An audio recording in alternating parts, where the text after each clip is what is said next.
You're listening to the Unwritable Rant podcast with your host, author, and occasional misanthrope, Juliette Miranda. Go to theunwritablerant.com and you can subscribe on iTunes or connect with the show on Facebook and Twitter.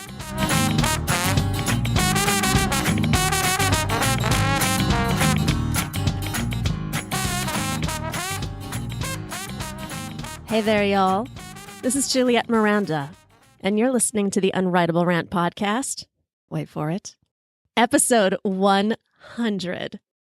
Woohoo, y'all. I will take absolutely no excuses. Y'all are going to get yourselves a glass. You're going to fill it up with something absolutely delicious. And please, join me in a toast. Cheers, y'all. Happy 100. Hoo-hoo, I have myself some smooth bourbon today. I'm drinking Wyoming Whiskey Double Cask strength bourbon. Wyoming whiskey is picking up on the trend that a lot of distilleries are, and that is finishing their bourbon in a different kind of cask. So this bourbon started off its life being aged in a charred oak barrel, and then it was finished in a sherry cask. It's been aged 5 years, so it's reasonably young, but it is big on flavor. It's got an incredibly sweet flavor, which definitely comes from the sherry, but also from the mash bill. This bourbon is 68% corn, 20% wheat, and 12% malted barley. Right up front, it smells like sherry. It does. It smells almost like a dessert whiskey. Take a sip, and it's got that warm, oily sort of feel. It is delightfully fruity. But then the more you sip, the more the other flavors start to come out. You're going to get a little bit of black pepper in here, and kind of like, apple pie spices. It's 100 proof, so it has a little bit more of a kick, but it's incredibly easy to drink, and I gotta say, for a summer evening, this bourbon is a treat. Perfect celebratory bourbon. I mean, really, can you believe it? 100 episodes.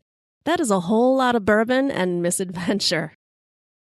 Now, I wanted to kick things off just by letting y'all know that because this is a special episode, I wanted to do something, a little bit different. So today, I'm giving y'all 2 of what I consider my most unspeakable stories. These are the stories that have been rolling around in my head for years, but I've kind of held off on telling them for thousands of different reasons.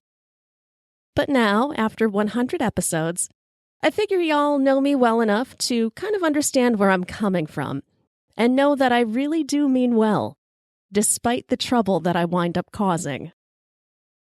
I've said it before.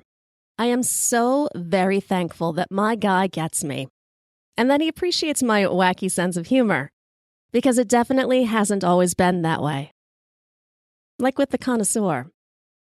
He was another one of my Match.com darlings, someone that I dated in the year just before I met my guy. The connoisseur was a walking ball of contradictions. He was good-looking but horribly dressed, smart but completely lacking in common sense, and extremely knowledgeable about culture, but totally devoid of manners. Now, I realize I may be somewhat old-fashioned when it comes to manners and chivalry, but there was just no excusing some of his more brutish qualities. Like on our first date. We met for a wine tasting.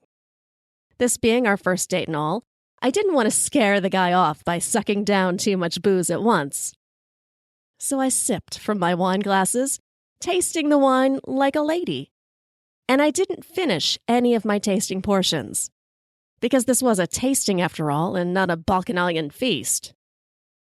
When we were ready to leave, the connoisseur sees my glasses, sees that there's still some wine in them, and then reaches across me and proceeds to knock back the contents of my 3 glasses in succession, as if he's tossing back shots of tequila. His complete lack of class was staggering and fascinating, and ironically, one of the reasons I accepted another date with him. I wanted to find out if he was maybe just a little bit drunk from his own wine on that first date, or if he really was just that tacky. Turns out, he was just that tacky, with all the etiquette of a wild boar. But he wasn't a bad guy, and I can't stress that enough. In fact, one of the things that I liked most about him was his wit. the connoisseur could crack wise quicker and better than some of the stand-up comedians that I've seen. So I figured what the hell, I'd give things a chance.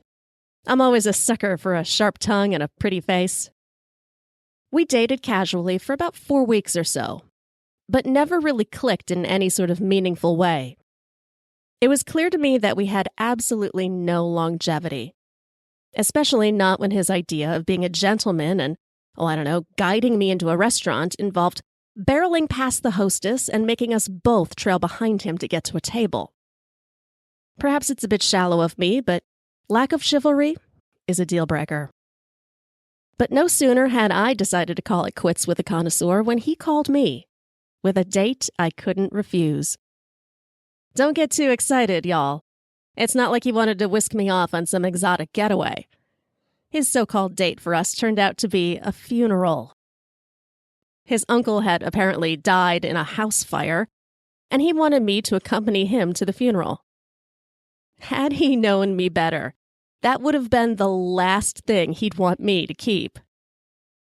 Which put me in a tremendously awkward position. I'd been about to break up with the guy.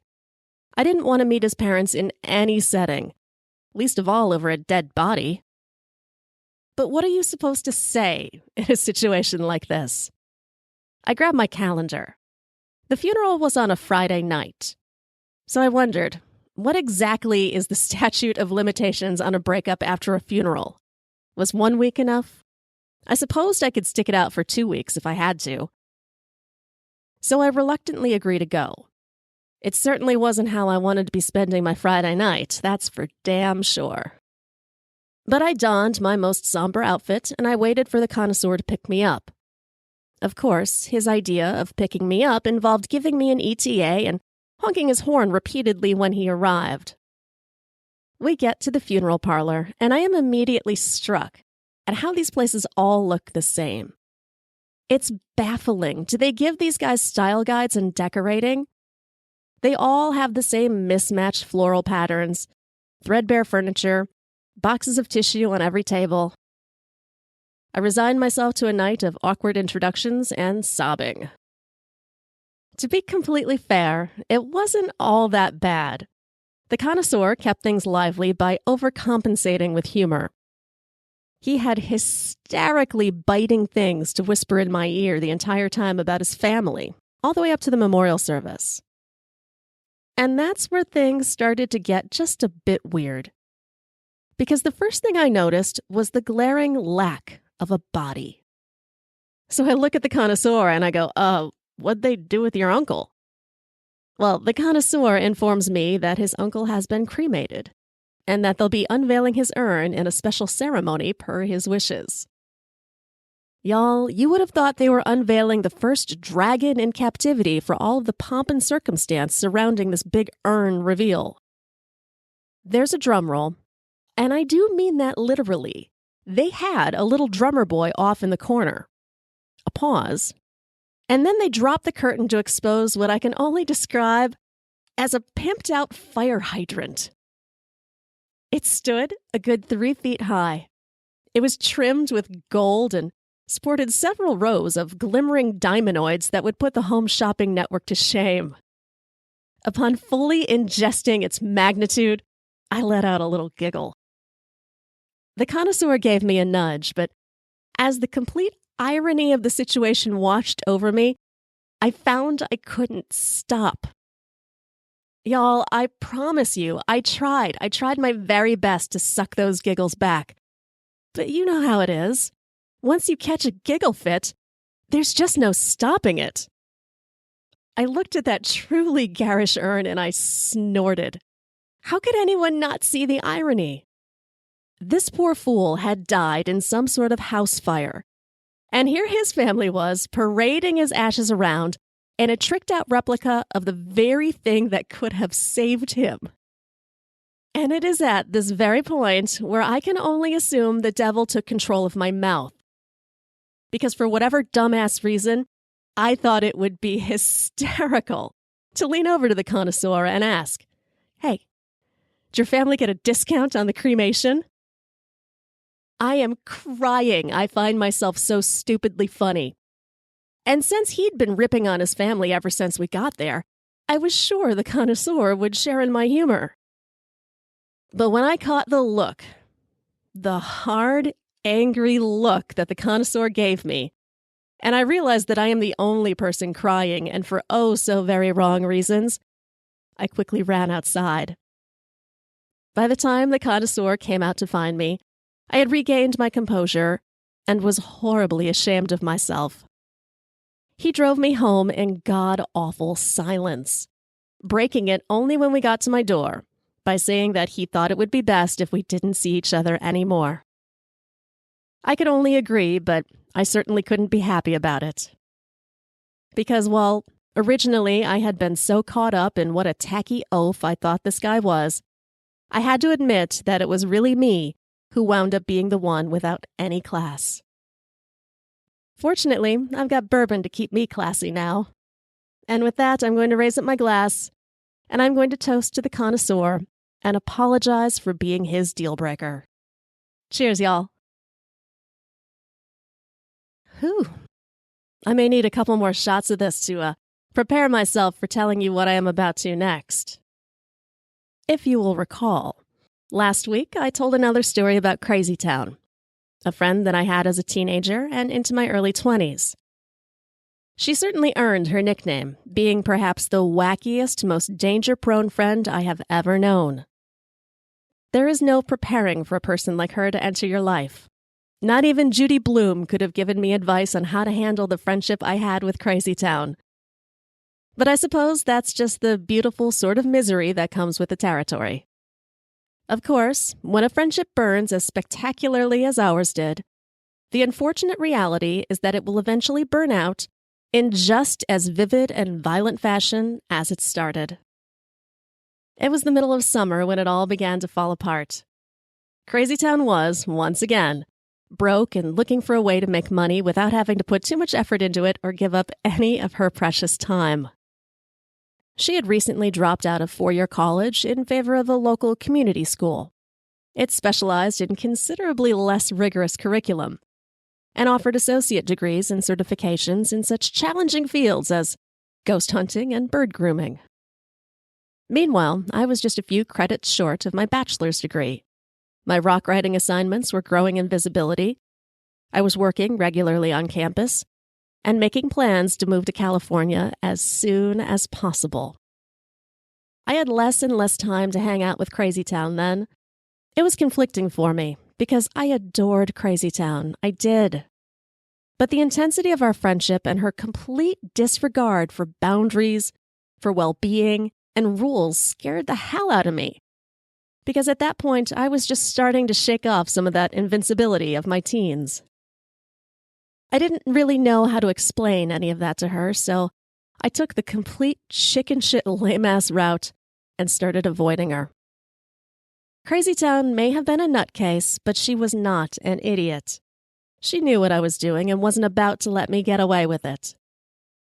One rare Wednesday night, she and I were sitting at the local diner gorging on cheese fries. She had a proposition for me, she said.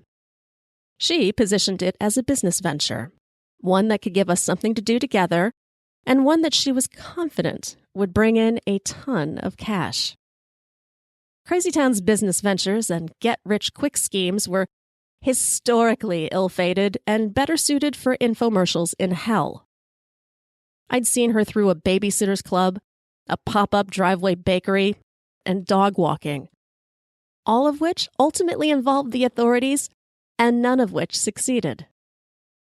As far as I could see it, there really was only one avenue left for her to explore. Honestly, I was amazed it had taken her this long to suggest it.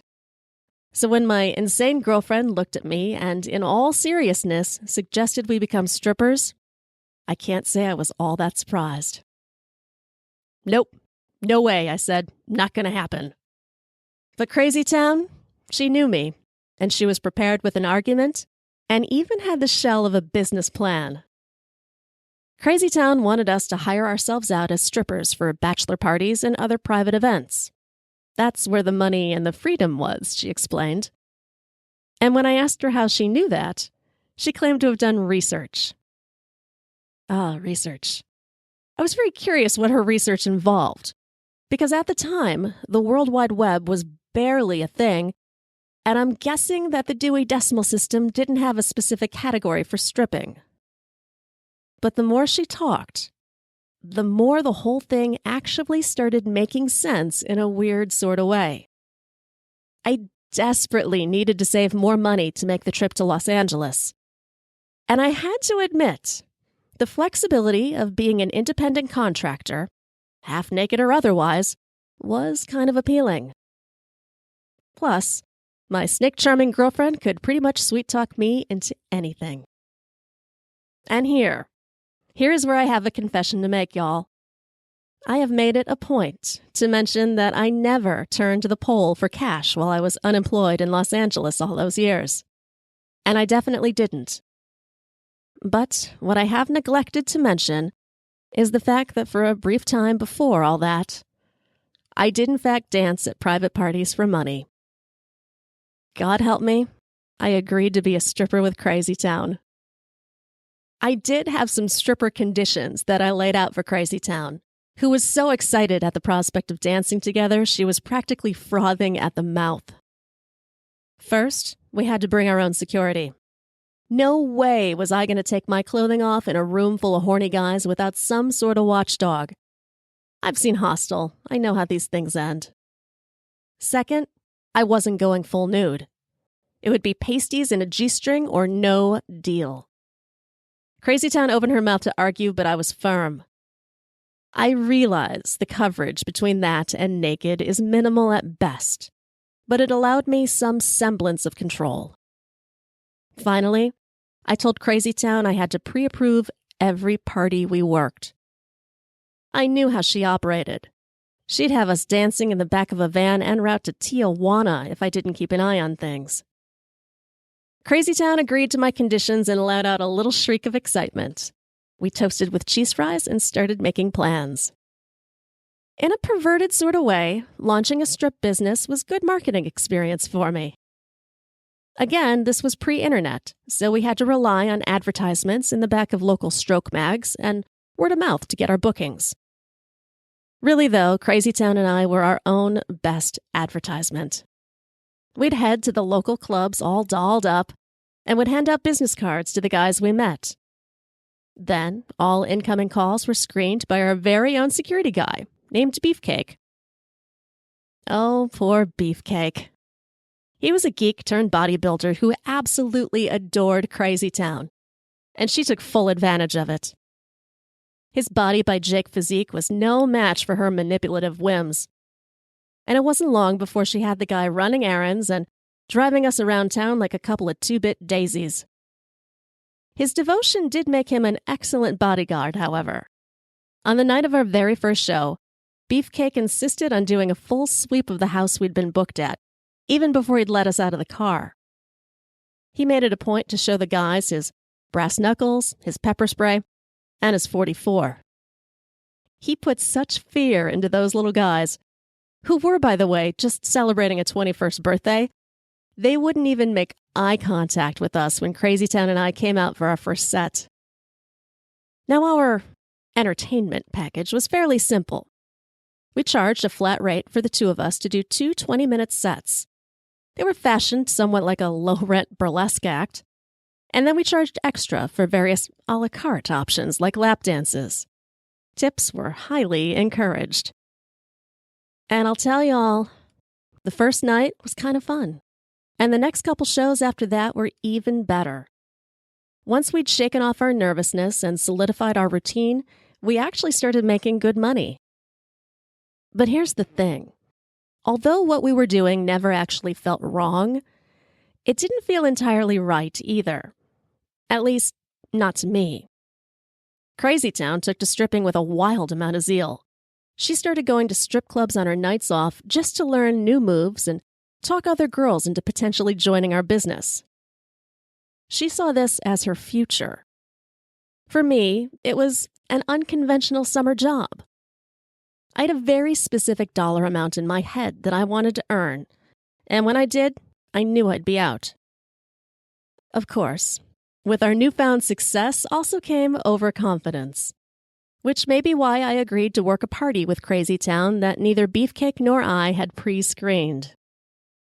I never did get the full story about where Crazy Town had found these guys. She had a habit of going out on her own and soliciting business in industrial parks and manufacturing plants.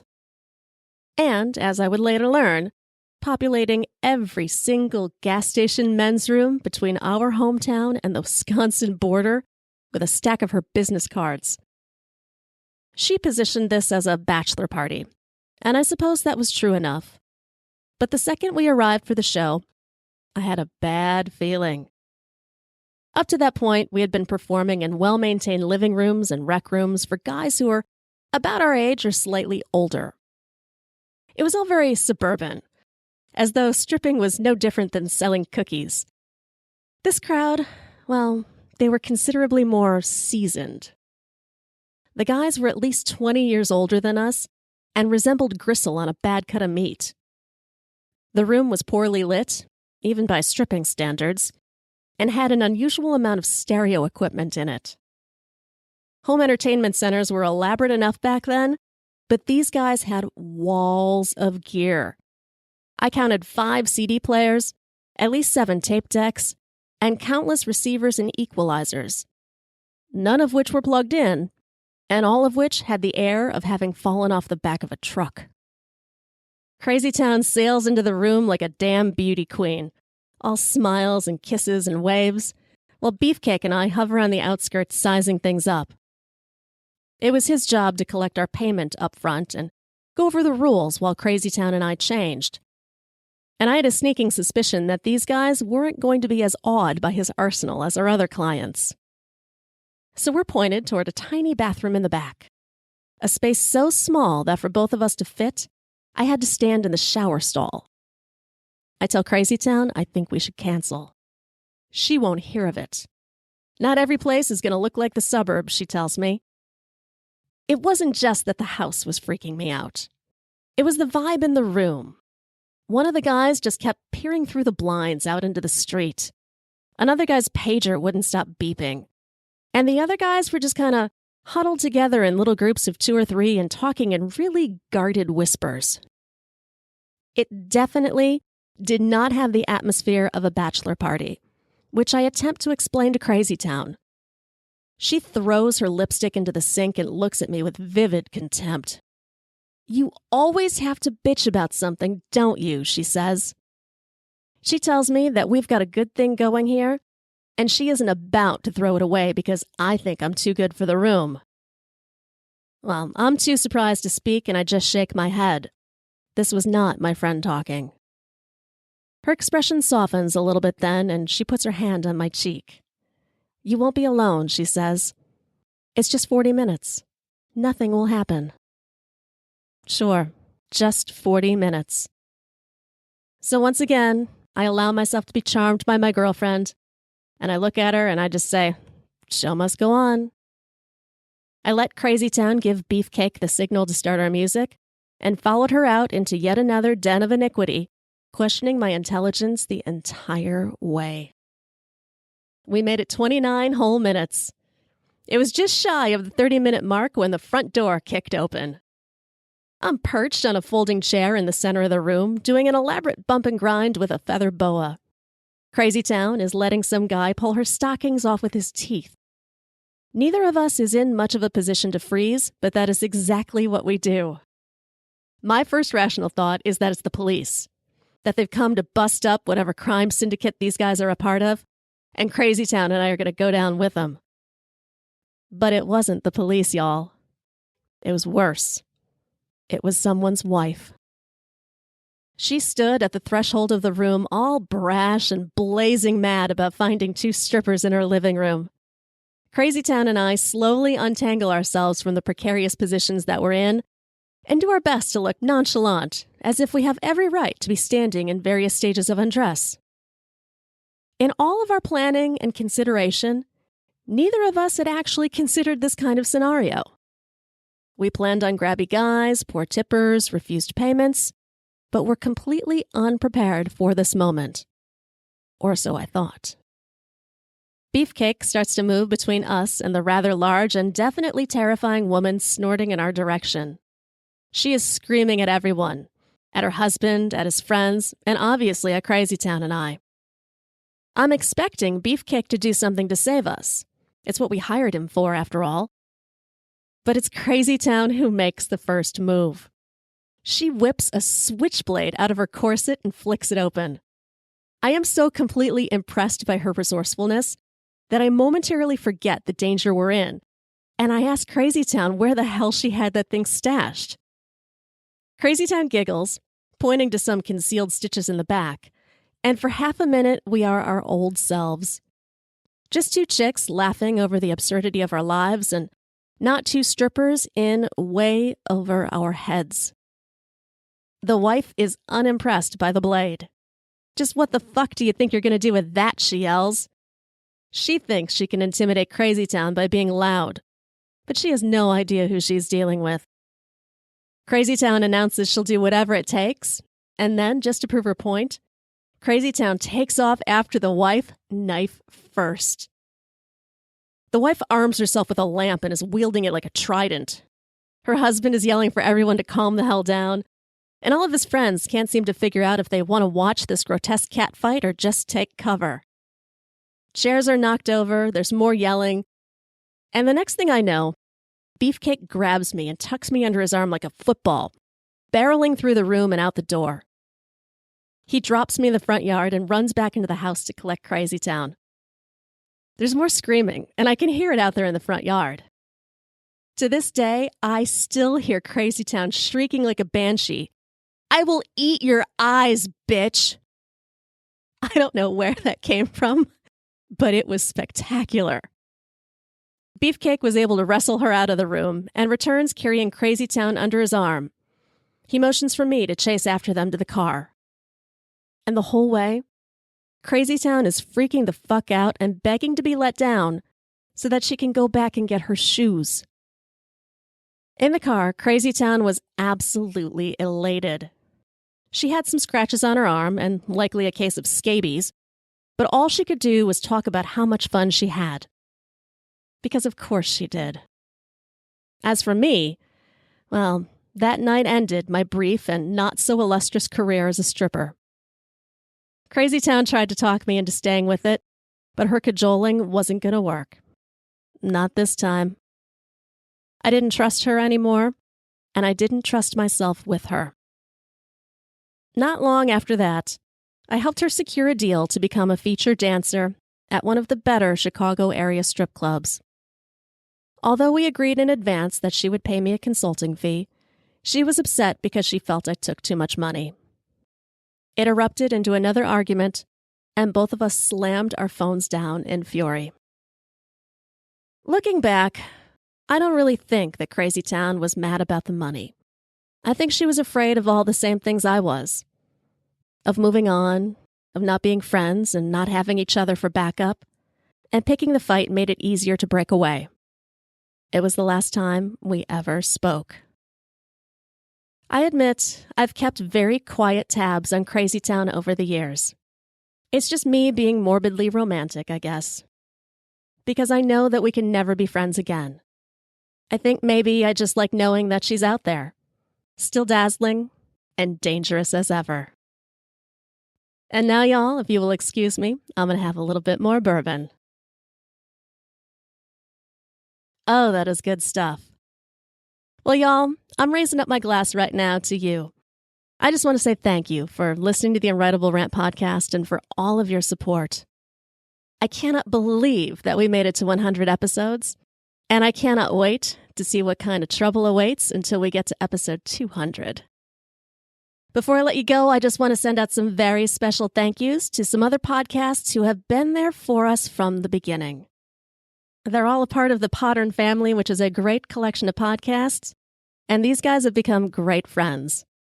So, Ray from the Naked Porch podcast, S. Anthony Thomas, Heckler Kane and the Imperfect podcast, my beloved Super Peepee Time, my bestie Jerry and the Bad Cop Show, the Maniacs at the Rob and Slim Show, the Epic Film Guys, Jake and Tom Conquer the World, and of course, Quadcast Courtney.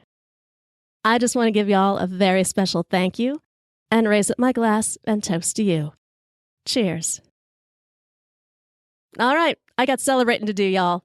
I'll be back next week with episode 101. Until then, cheers. Go to theunwritablерant.com and sign up to get early access to interviews and new videos.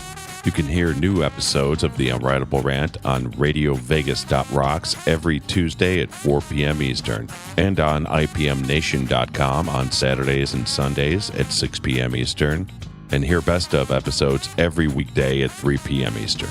And don't forget to connect with Juliette on Twitter at Morning Neurosis. Girl, you was pretty as a Sunday morning, standing on the corner at Carondelet. What you say we make our way up to Bourbon, a couple hurricanes and a hand grenade, and get blown away. Let the chips fall where they may. If it's all the same, what you say, bon ton, hey, pretty mama, I can smell the gumbo. Sweetest taste of honeysuckle on my lips. Good God Almighty, I can hear the trombone. Every heart ought to beat to a rhythm like this. Come a little closer, honey, let me hold you. Nothing tastes better than a bourbon kiss. You can be the flower on my magnolia. Every heart ought to beat to a rhythm.